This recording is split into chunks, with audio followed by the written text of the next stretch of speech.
na ndio tukaweka pesa ya serikali kwa mbolea. Mimi nafurahi ya kwamba tumepatiana kupitia kwa hiyo mpango kwa wakulima. Tumewezesha wakulima na tumepunguza gharama kutoka 6,000 7,000 ya mwaka uliopita. Mwaka huu imekuja 3,500 na ninapanga mwaka inayokuja nataka nione vile inaweza kuteremuka hata zaidi. Hapa Nakuru ni county ya wakulima. It is the 3rd agricultural county, especially kwa kuzalisha chakula katika taifa letu la Kenya. Mimi nataka niwaulize wakulima wa Nakuru na nataka wanisikize vizuri. Bado mapato yetu ya shambani iko chini. Bado wengi wa wakulima wanapata gunia 10, gunia 15. Tunataka kwa mapenzi ya Mungu next year tufikishe magunia 25, magunia 30 kwa ekari moja. Na tayari tumepanga vile mtapata mbegu ya sawasawa. Na vile vile tumepanga vile mtapata mbolea. Na si mbolea ile ya zamani ya DAP ambaye inakoroga watu. Tumeleta mbolea mpya ambaye inashikana na mchanga yetu na ile mimea tuko naye. So I am asking our farmers in the Republic of Kenya, ile mazao tunatoa ya chakula, we can double our production. Tunaweza kuongeza mazao yetu maradufu tukitumia mbegu ya sawa ambaye tumepanga mwaka huu mtapata, na vile vile tutahakikisha kwamba mko na mbolea. Na mimi nataka niwaambie wakulima, usitumie mbolea mfuko moja kwa ekari moja. Sasa tuanze kusonga kwa 2 tukielekea 3, kwa sababu ile ekari yako moja ukiweka mbolea gunia moja ya 50 kilos unapata between 10, 12 hapo. Ukiweka 2 unasongesha mpaka inafika karibu 20. Ukiweka 3 inaweza kufika 40. Nyinyi mnanielewa? Na mimi sisemi kitu ambaye mimi nafikiria tu, mimi nafanya kwa shamba yangu. So tuambazane. Ndio. So ili kuondoa aibu ya njaa kwa taifa letu la Kenya, tunataka tufanye ushirikiano na wakulima wetu. Na mimi nataka niwahakikishie wakulima tutasimama na nyinyi. Tutawahakikishia ya kwamba tutawasaidia kuzalisha chakula na tutawasaidia kupanga mambo ya soko. We have a program, na mumesikia gavana wenu wamesema tuliwezesha wakulima wa hapa, na mimi nawapongeza, mumenunua magunia 1,300. Mimi nataka mwaka ujao nisikie wakulima wa Nakuru wamefikisha magunia 1,500 wakielekea 1,600. Kazi yangu ni kuhakikisha ya kwamba hiyo mbolea imefika Nakuru. Kazi ya Susan ni kupeleka kwa kijiji. Si namna hiyo? Na kazi yako ni kujipanga pale kwa kijiji na shamba. Tunaelewana jameni? Ndio tuhakikisha kwamba tunalisha taifa letu na kila mkulima anapata mapato zaidi pale shambani. Jambo la 3, tumekubaliana vile vile na nyinyi ya kwamba wakati tunasukuma hiyo harakati ni vizuri tusomeshe watoto wetu, kwa sababu rasilimali kubwa ya taifa la Kenya ni watoto wetu. Na njia ya kuhakikisha ya kwamba watoto wa tajiri na watoto wa maskini ni sawa ni kupitia kwa elimu. Ni mnanielewa? Mtoto wa rais na mtoto wa mama mboga watakuwa sawa kwa masomo. Na ndio tunasema masomo ni ya muhimu. Na ni kwa sababu hiyo mwaka huu Januari, kwa sababu ya kukosekana walimu wa kutosha, na tusipokuwa na walimu wa kutosha tutakuwa na hatari ya masomo yetu, ndio tumeajiri for the first time, kwa mara ya kwanza tumeajiri walimu 35,000 mwaka huu. Hakuna serikali ingine imeajiri walimu wengi kwa wakati mmoja kama serikali yenu tuliunda pamoja na nyinyi. Na pia nilimwambia KK pia waweke pesa, na tena mwaka huu kabla ya mwezi wa 8-9 tutaajiri walimu wengine 25,000 ili kila mtoto wa Kenya mahali popote alipo apate nafasi ya kusoma. That is the only way we are going to create equality in the Republic of Kenya. Na ni sababu hiyo hiyo tumeongeza pesa ambayo inakuja kwa TVET, Technical and Vocational Training Colleges, ambazo tuko nazo. Walikuwa kidogo na upungufu, tumeweka pesa karibu bilioni nyingine 5 ambayo itaenda kusomesha watoto wetu, kuwafundisha ufundi, kuwafundisha teknolojia na taaluma zingine, ndio tuwapange kwa mambo ya ajira tukielekea mbele. Vile vile katika hii budget tumeweka pesa ya mambo ya university. Nyinyi mnajua pale nyuma tulikuwa na matatizo ya masomo ya university. Hata college yetu ya Egerton hapa karibu ilikuwa inafungwa. Si ni kweli? Lecturers hawakuwa na pesa, watoto wanahangaika huko shuleni. University ndio hiyo inahangaika. Huyu mama Charity alikuwa ananisumbua kila siku. Hii university yetu ikifungwa dunia hii itaharibika. So sasa tumeongeza pesa kwa budget hii kutoka bilioni 44 mpaka bilioni 82 ambayo itaenda kwa university zetu,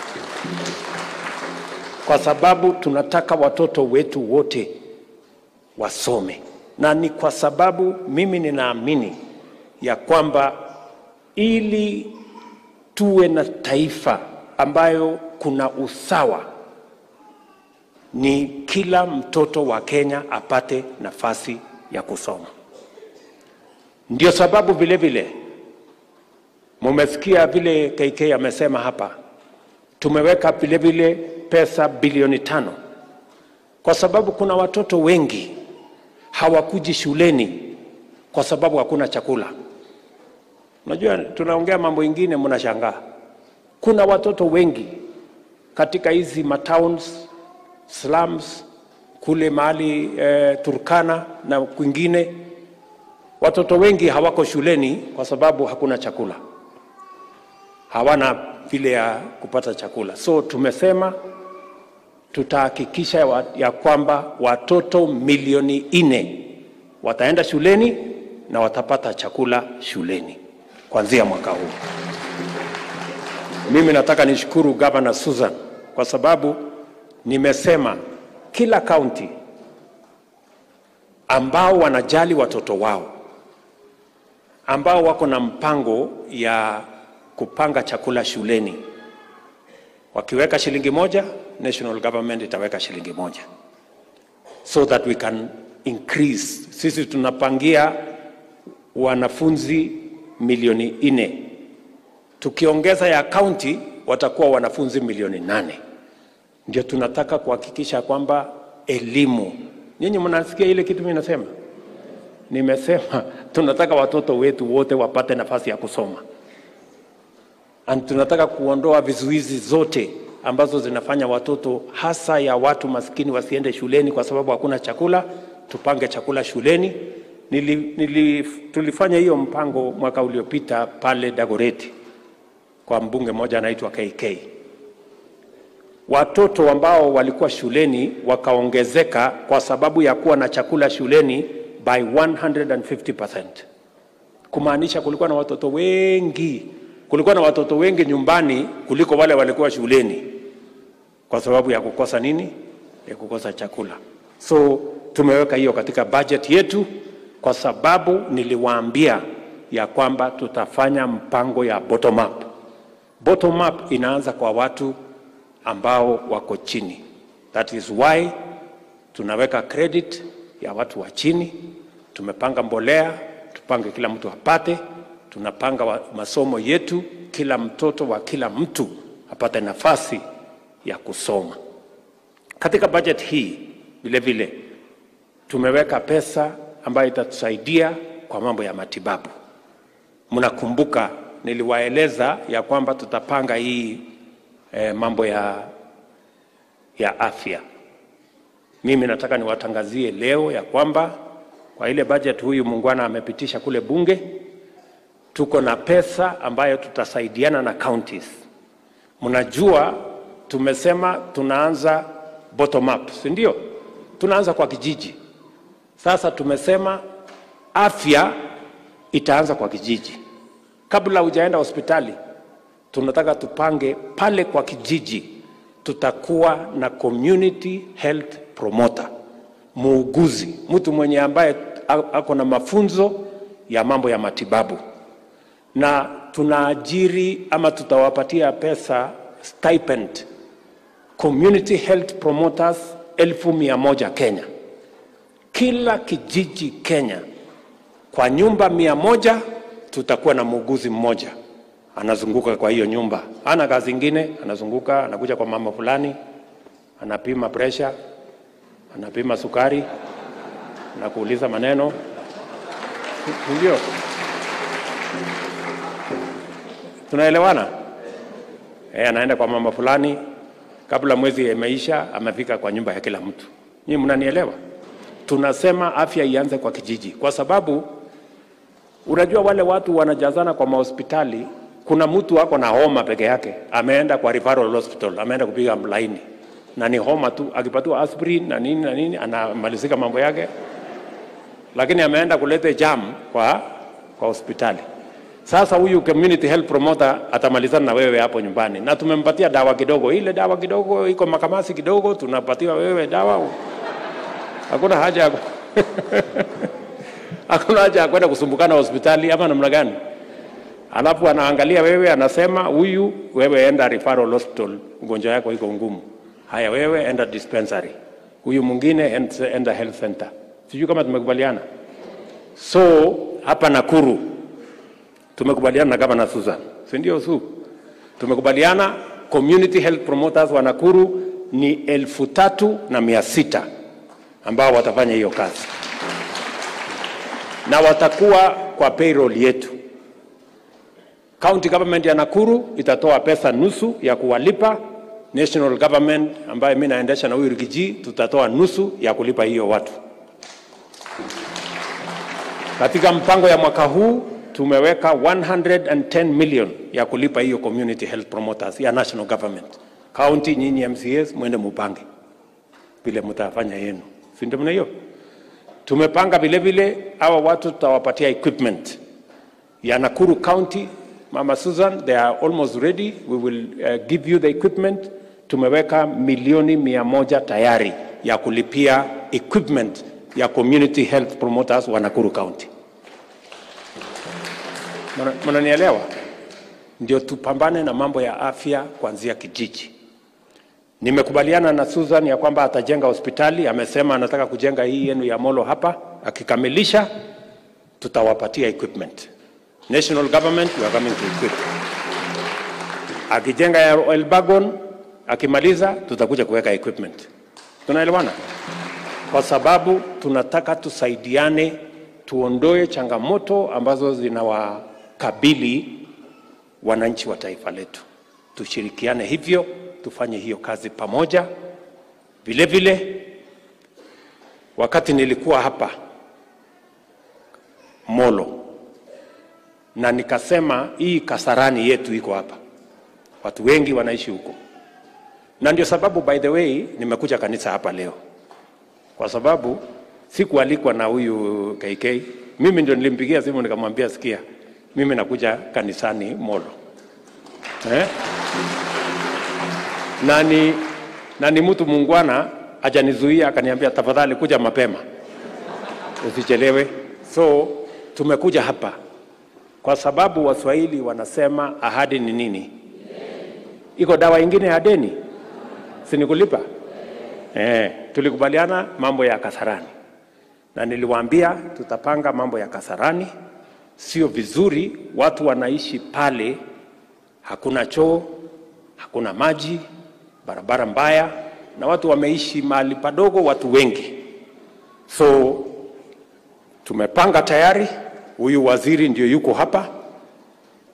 Tunakuja hapa mashinani kwanza, hiyo ndio rahisi. Tunakuja hapa mashinani, waziri itakuwa tayari maishani. Okay, maishani, sawa waziri. Maishani hapo tunakuja kuanza manyumba ya the first 200 houses hapo. Lakini nimeambia waziri na wale watu wengine wakuja wapange mambo ya Kasarani. Kwa sababu ile finance bill mnasikia ilikuwa inazunguka ni pesa ya Kasarani ndio nilikuwa natafuta. Kwani mlikuwa mnafikiri mimi nitakuja kujenga hiyo Kasarani na nini? Si lazima itafute ushuru. So mambo ya Kasarani, mimi nataka gavana wetu, mjumbe wa hapa, viongozi wa hapa wakubaliane. Mko na shule hapo iko na ekari 50. Si ndio? Nataka mkubaliane kwa sababu watu wa Kasarani tunataka tuwapange pia wapate mahali pazuri. Mimi kama mnahitaji pesa ya kuongeza na shule, mimi nitawapatia pesa. Mseme mnataka pesa ngapi ya kuongeza shule.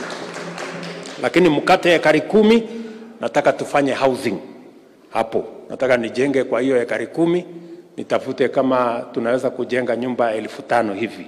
Hawa watu wa Kasarani tuwahamishe hapo, alafu tujenge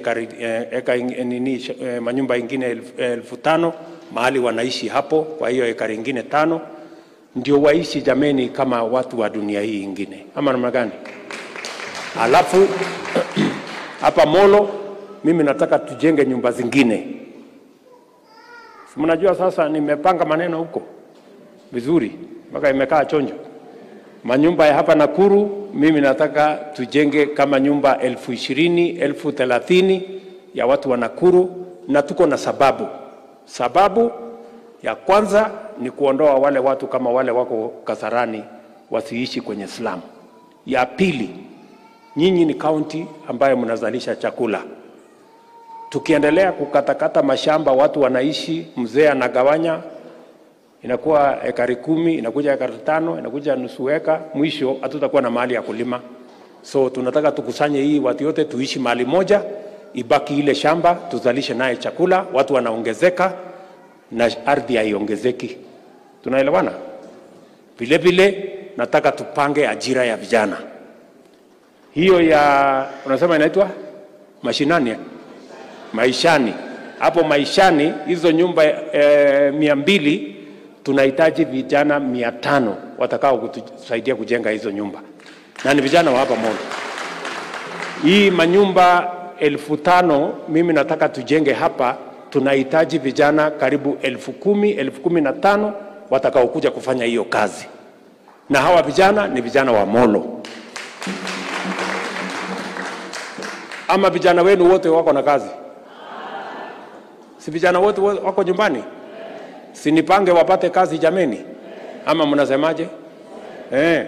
Hiyo ndio mpango. Alafu tena ndio sababu hiyo tunapanga mambo ya kujenga Kasarani. Mimi nitarudi hapa kabla ya Disemba, nakuja kuanzisha hiyo ujenzi ya hizo manyumba. Kabla ya Disemba mimi narudi hapa kuja kuanzisha. Hakuna mchezo tena, lakini hata hii ya maishani mwezi moja tunakuja kuanzisha hiyo. Alafu hiyo ingine, kwa hivyo vijana 500 wajipange. Niko na kazi ya kuwapatia pale maishani. Na wale wengine wajipange. Tukija kuanzisha hii wakuwe hapo. Ama vijana wenu ni wale wa kuchagua jembe? Si ni wera ni wera? Hapo. So tunataka tushirikiane hivyo. Mwisho mimi nataka kiongozi wenu amesema kwa sababu mnazalisha chakula, mko na mboga, mko na viazi, na za zingine tukitengeneza hiyo chakula yote za zingine inaenda mpaka inakosa mahali ya storage, ingine inaharibika, so lazima tuwajengee cold storage. Nimemwambia Susan alikuwa anataka kujenga moja. Nimemwambia tutawajengea 3. Waketi chini na waziri wetu mpange itajengwa wapi na wapi hizo 3. Lakini moja iwe hapa Molo. Hiyo ya Molo nataka nikikuja miezi 2-3, ikizidi sana 4 months nirudi hapa nikuje nianzishe, kwa sababu tayari tuko na pesa milioni 100 ya kujenga hiyo facility ya cold storage ya hapa Molo town. Wewe KK utapanga tutajenga wapi, si ndio? Very good. So na hiyo kazi nyingine yote tuko na kazi ya kutosha, na tunataka tupange Kenya ipangike vizuri. Najua niliwaeleza vile vile mambo ya maji. Pale Itare tulikuwa na mpango mzuri ya kuleta maji Molo, peleka maji Njoro, peleka maji Rongai mpaka ifike Nakuru town. Lakini shetani akakuja na ile maneno ya handshake. Wakakuja wakafuruga hiyo mambo yote wakaharibu. Mimi nataka niwatangazie hiyo maneno. Nilikutana na rais wa Italy ambaye walikuwa ni watu wametupatia pesa, tumekubaliana na wao. Nimetumana mawaziri wiki 2 zilizopita, tumeweka mkataba sasa, tutarudi kukamilisha dam ya Itare mpate maji. Wamekubali ya kwamba ile pesa karibu bilioni 15 ambayo ilikuwa imepotea, sasa hiyo pesa tumepata ambayo ilikuwa imepotea, and we are going now to complete Itare dam, tupate maji kuanzia kule Kuresoi. Maji ipatikane hapa kwa sababu ile dam ni dam kubwa. Maji ipatikane hapa, ipatikane Elbagon, ipatikane Molo, all the way mpaka Rongai na Nakuru town.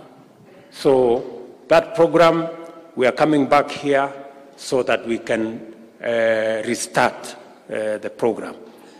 Kwa sababu mimi niliwaambia tutakuja kuanzisha, kwa sababu haikuwa na makosa. Makosa ilikuwa siasa ya keserani, ya handshake na fitina ya mambo ya bure. So hiyo mpango tumekamilisha. Mambo ya county aggregation and industrial park, vile gavana amesema, tayari tulifanya kandarasi, tumekamilisha. Ya hapa itajengwa hapa Egerton, tumeweka hapo.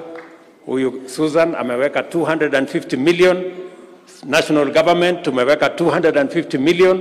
Sasa mtakuwa na soko kubwa pale, na hiyo soko itatusaidia kuondoa brokers. Ile watu wanatusumbua, wanakuja wananyang'anya nyinyi chakula yenu mmezali. Unakaa mwaka moja ukingoja, broker anafika siku 2 anatengeneza pesa nyingi kuliko wewe. Sio ni makosa kubwa sana? So tunataka tupange namna hiyo. Mimi nimefurahi sana jameni kufika hapa, na nimechukua muda kuwaeleza kwa sababu mimi nataka muelewe, kwa sababu serikali ni serikali yenu. Mumesikia vile KK amesema, mwaka huu ni mwaka peke yake Kenya watu wamejua, Wakenya wamejua kuna kitu inaitwa finance bill. Lakini finance bill haikuanza mwaka huu, ilikuwa miaka yote, lakini ilikuwa inafanywa tu huko na chini na ukora na nini na nini. Yetu tumesema tuweke kwa meza, waacha Wakenya wajadiliane, si ndio? Mpaka mama moja alikuwa ati anauliza, na huyu Ruto ametoa wapi hii finance bill? Finance bill mimi sijatoa mahali popote, ilikuweko. Ni vile tu ilikuwa inazungumziwa na watu wachache. Saa hii tumefungua kwa Wakenya wote, kila mtu achangie mawazo yake, mwingine aseme ni sawa, mwingine aseme sijui, mpaka tukubaliane. Si namna hiyo? So tunataka kuweka mambo yetu wazi. Mimi nataka niwashukuru kwa kunipatia huyu kijana KK. Pongezi. Huyu kijana KK Kimani Kuria ni kiongozi shupavu. Yeye ndiye amepanga hii mambo yote ya budget. Nimepanga na baraza la mawaziri, alafu nika hand over kwake, nikamwambia peleka bunge. Mpigieni makofi. Na msikuwe na wasiwasi, huyu nitamtengeneza. Najua siku ingine niliona amefanya makosa mahali fulani, nikamuita nyumbani, akakuja mpaka Sugoi. Nikamwambia wewe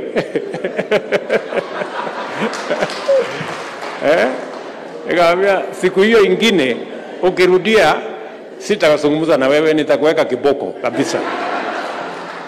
So ni kijana mzuri, na niko na vijana wengi, tuko na vijana wengi, and I am very proud of the young people who are leaders in Kenya. Watu walikuwa wanatuuliza na huyu Rigiji, hawa vijana sijui huyu ni mdogo, huyu ni mdogo, huyu ni mdogo.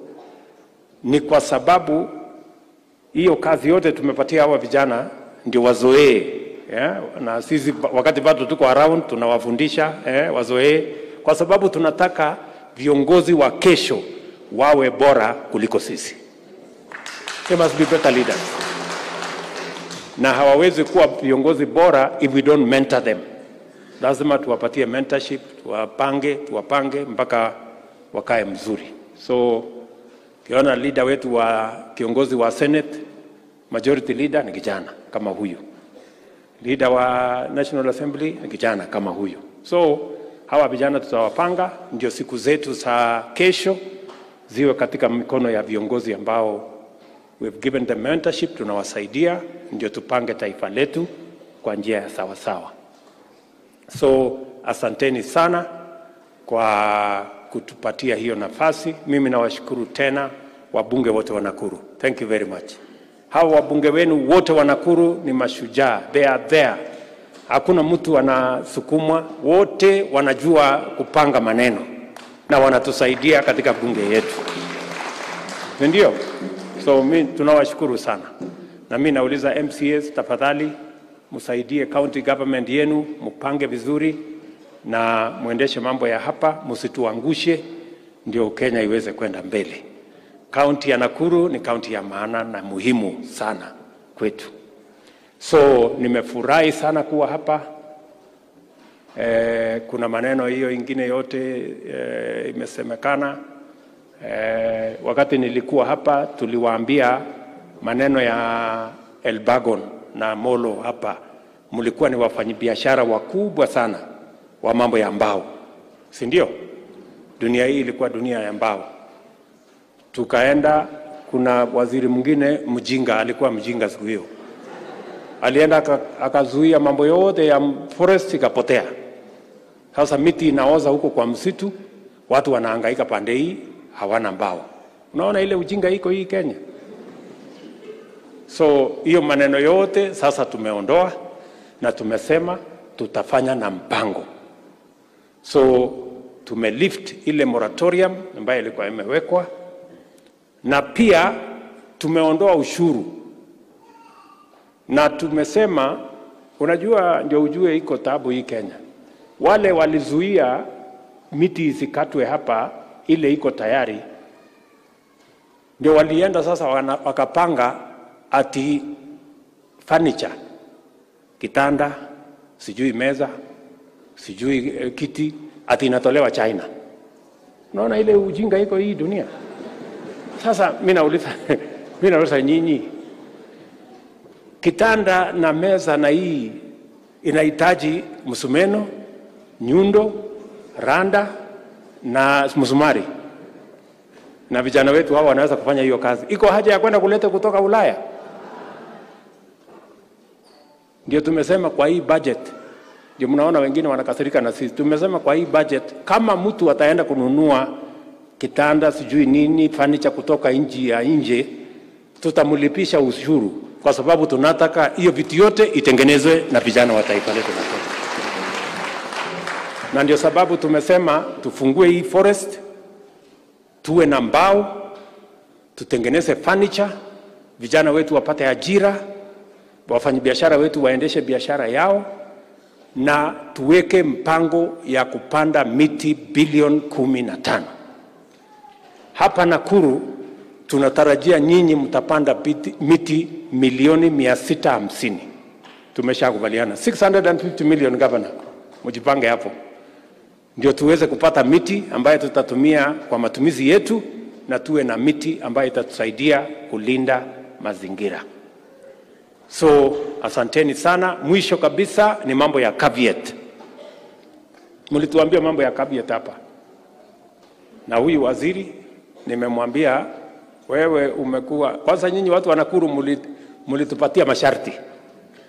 Mlituambia kila mara tunapiga kura. Hatujawahi kupata waziri hata siku moja Nakuru County tangu independence. Tukawaahidi safari hii Mungu akitujalia kutakuwa na waziri hapa Nakuru. Si waziri ndio huyu? Ndio. Na tukupatia nyinyi waziri yule mwingine, tulipatia yule wa ardhi kwa sababu tulikuwa tunajua iko shida ya cabinet na inahitaji waziri wa mambo ya mgonda. Sasa my friend, ukikosa kufanya kazi nyingine yote utoe cabinet peke yake, alafu unaweza kwenda nyumbani. Si ndio? So hiyo mambo ya cabinet nataka niwahakikishie tumeweka mpango sawa sawa. Tutahakikisha kwamba title zenu hazina visuizi, na tutahakikisha kwamba title zenu hazina caveat. We're going to make sure that we do that so that all our counties are the same, and we make sure that every citizen has documents for their land. Kila mtu awe na title deed ya shamba yake. Watu wa Molo, nimefurahi sana kuwa kati yenu. Mjue tunawapenda sana, tunawatakia baraka ya Mungu, na sisi wote ni timu moja, na tutarudi hapa tena na tena na tena na tena. Asanteni sana. Mwathani amurathime. Mungu awabariki sana. Thank you very much.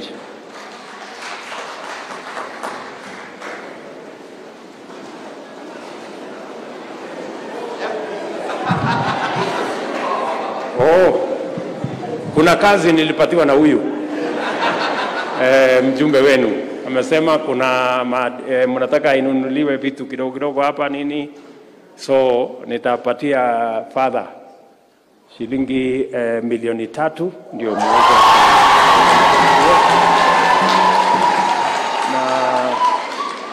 Na father Tosh hapo amesema ya kwamba kulikuwa na mahali fulani ambaye alinikuwa ananikumbusha. Kulikuwa na mahali fulani nilienda, wale walikuwa pale walikuwa ni watu wajeuri sana. Wakasema huyu mtu hatutaki hata azungumze neno moja, wakanifukuza.